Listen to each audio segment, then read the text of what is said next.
Support terus channel YouTube Ketapang TV Jurnal dengan cara di like, comment, and subscribe. Jangan lupa aktifin juga tombol lonceng notification-nya ya.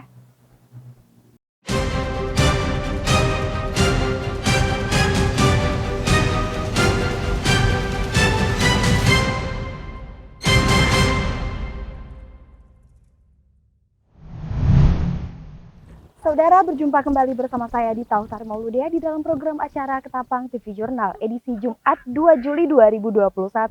Berbagai informasi menarik seputaran Kabupaten Ketapang dan sekitarnya akan kami suguhkan untuk Anda. Inilah dia Ketapang TV Jurnal selengkapnya.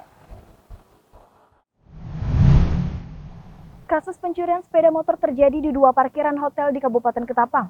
Kedua pelaku berinisial YA 19 tahun dan SE 18 tahun. Melakukan aksinya dini hari pada saat keadaan parkiran hotel sepi.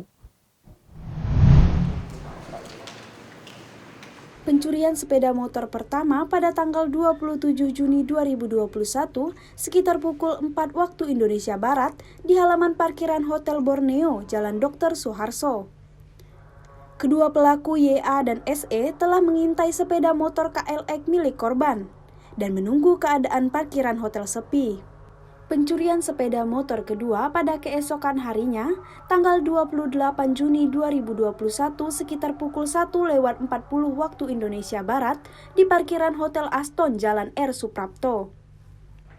Kasus pencurian ini memiliki modus operasi yang hampir sama, yaitu mengincar sepeda motor yang terparkir di parkiran hotel dan melakukan aksinya pada dini hari saat keadaan sepi.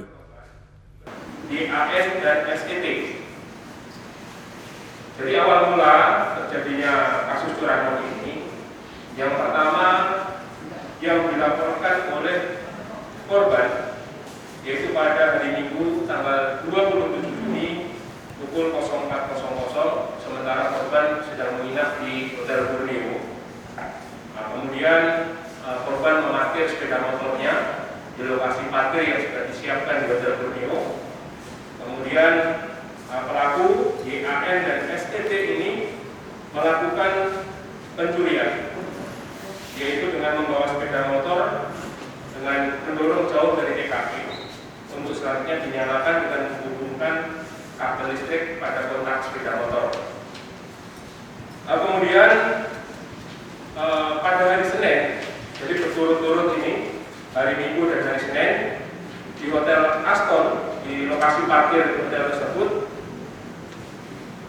telah dilakukan pencurian kembali oleh YAN dan SET ini dengan mengintai sepeda motor KLX milik korban dengan modus yang sama, yaitu kedua pelaku mengintai situasi sepi untuk mendorong sepeda motor korban menjauh dari lokasi dan selanjutnya dinyalakan secara paksa dengan menghubungkan kabel kelistrikan sepeda motor.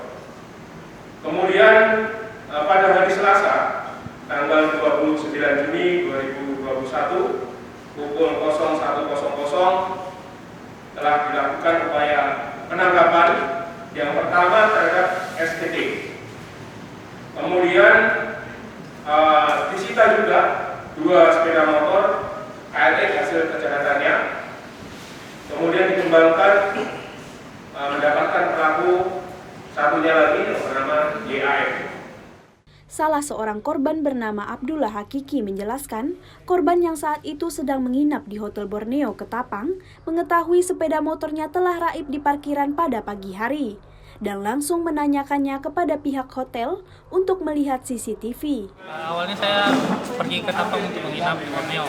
Setelah itu saya parkir di area parkir Borneo.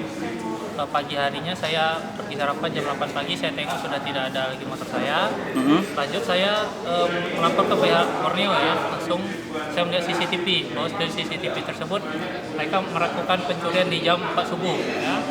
Nah, jam 4 subuh lalu saya pergi ke Polres untuk melapor kejadian perkara pencurian motor ya. Nah, lepas itu saya sudah selesai.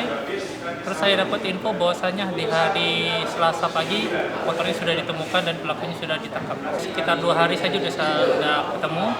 Nah, itu adalah sebuah prestasi yang sangat bagus. Semoga saja Polres Ketapang ini selalu berprestasi dan selalu maju untuk kedepannya mengayomi masyarakat sekitar Ketapang.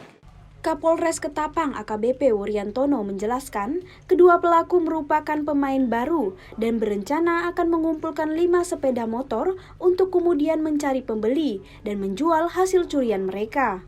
Kedua pelaku dikenakan pasal 362 KUHP dan 365 KUHP dengan ancaman di atas 5 tahun penjara. Dari Kabupaten Ketapang, Paulina Piling, M. Naufal melaporkan untuk Ketapang TV Jurnal.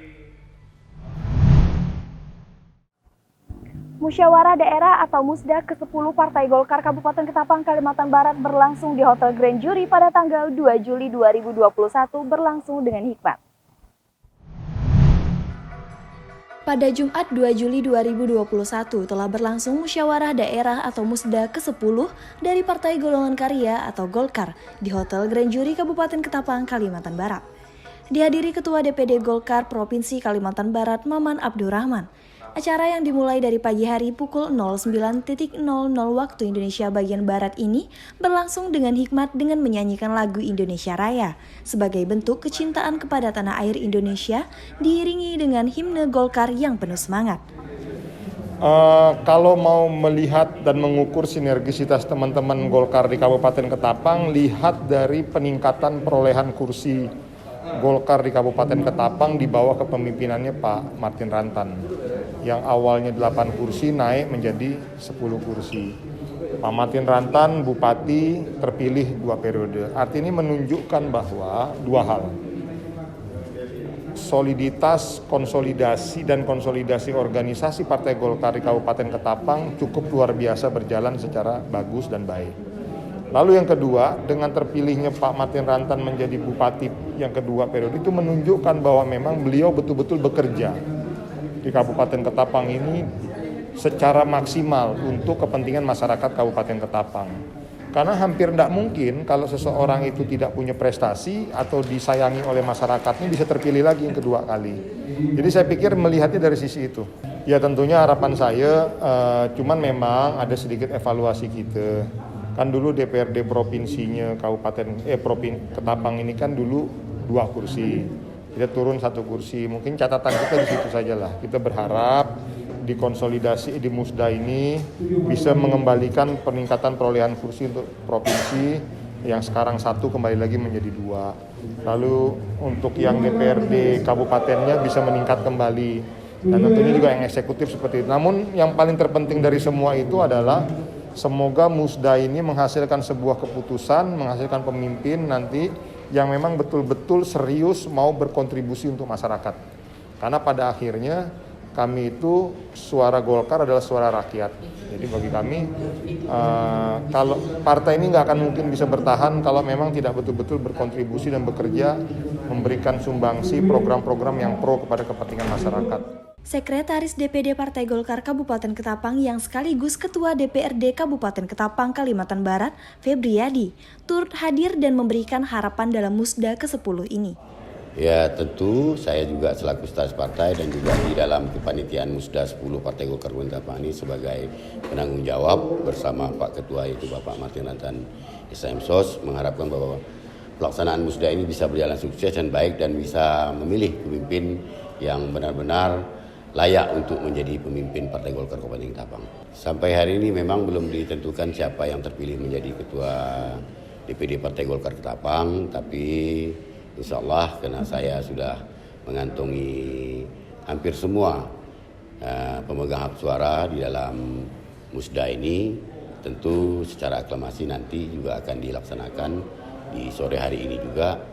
Dan kalau saya terpilih tentu saya akan membawa Partai Golkar ini lebih baik dan lebih maju dan dengan yang paling penting adalah meningkatkan target kursi yang ada di DPRD dan tentu juga akan menargetkan memenangkan setiap kontestasi politik yang di Kabupaten Ketapang, misalnya pilkada ke depan atau pilpres atau pileg, itu saya rasa.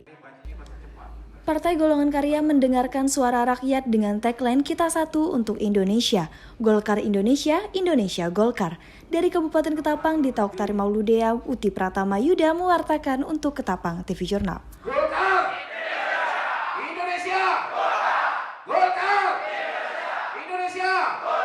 Terima kasih, tepuk tangan. Polres Kuburaya memusnahkan ratusan paket ganja siap edar dan narkotika jenis sabu. Pemusnahan barang bukti ratusan paket ganja dilakukan dengan cara dibakar, sementara barang bukti narkotika jenis sabu dimusnahkan dengan cara dilarutkan. Polres Kuburaya memusnahkan ratusan paket ganja siap edar dan narkotika jenis sabu di halaman Polres Kuburaya. Pemusnahan barang haram ini dipimpin langsung oleh Kapolres Kuburaya AKBP Yani Permana, Kepala BNN, pihak kejaksaan hingga pihak Dinas Kesehatan KKR. Barang tersebut merupakan hasil dari penangkapan yang dilakukan jajaran Satreskrim Narkoba Polres KKR di wilayah Sungai Ambawang, Kabupaten Kuburaya. Pemusnahan ratusan paket ganja dilakukan dengan cara dibakar, sementara untuk barang bukti narkoba dimusnahkan dengan cara dilarutkan. Untuk barang bukti paket ganja setidaknya ada 4 tersangka yang diamankan dengan masing-masing barang bukti, RH 3,90 gram, MM 3,14 gram, AH 661,98 gram, dan SA 6,88 gram paket ganja. Ratusan paket ganja ini rencananya akan diedarkan kepada sejumlah anak-anak yang masih mengikuti pendidikan. Sementara untuk narkotika jenis sabu, barang bukti yang diamankan dari YU 1,21 gram dan AS 1,29 gram. Yang dilakukan penangkapan oleh pihak Polres Kuburaya. Yang pertama adalah terkait dengan perkara tindak pidana narkotika, di mana kita ada 4 tersangka. Dalam hal ini kita buat dalam 4 laporan polisi. Mereka adalah pelaku-pelaku tindak pidana narkotika dengan barang bukti masing-masing adalah ganja. Yang pertama adalah dengan tersangka RH dengan barang bukti 13,90 gram. Yang kedua adalah MM dengan barang bukti 3,14 gram. Yang ketiga adalah HA dengan barang bukti 661,98 gram. Yang berikutnya, yang keempat adalah SA dengan barang bukti sebanyak 6,88 gram. Ini adalah penangkapan yang dilakukan oleh Sat Narkoba Polres Kuburaya di bawah pimpinan Pak Kasat Narkoba. Alhamdulillah bisa mengungkap barang bukti ganja seperti terlihat rekan-rekan di sini. Dan yang berikutnya adalah pengungkapan sabu-sabu. Ini ada 2 tersangka, di mana perkara ini melibatkan yang pertama YU dengan berat 1,21 gram jenis sabu dan AS dengan 1,20 gram sabu. Ini dilakukan proses penangkapan di wilayah Ambawang dan Gubu. Kapolres Kuburaya AKBP Yani Permana mengatakan pihaknya akan terus menyelidiki siapa bandar barang haram tersebut. Untuk itu warga diminta untuk berhati-hati mengingat sasaran barang haram ini banyak ditujukan kepada anak-anak muda. Dari Kuburaya, M. Amarudin Naufal melaporkan untuk Ketapang TV Jurnal. Demikianlah berita Ketapang TV Jurnal edisi hari ini. Saya Dita Oktari Mauludea beserta seluruh tim redaksi yang bertugas pada hari ini pamit undur diri. Terima kasih dan sampai jumpa.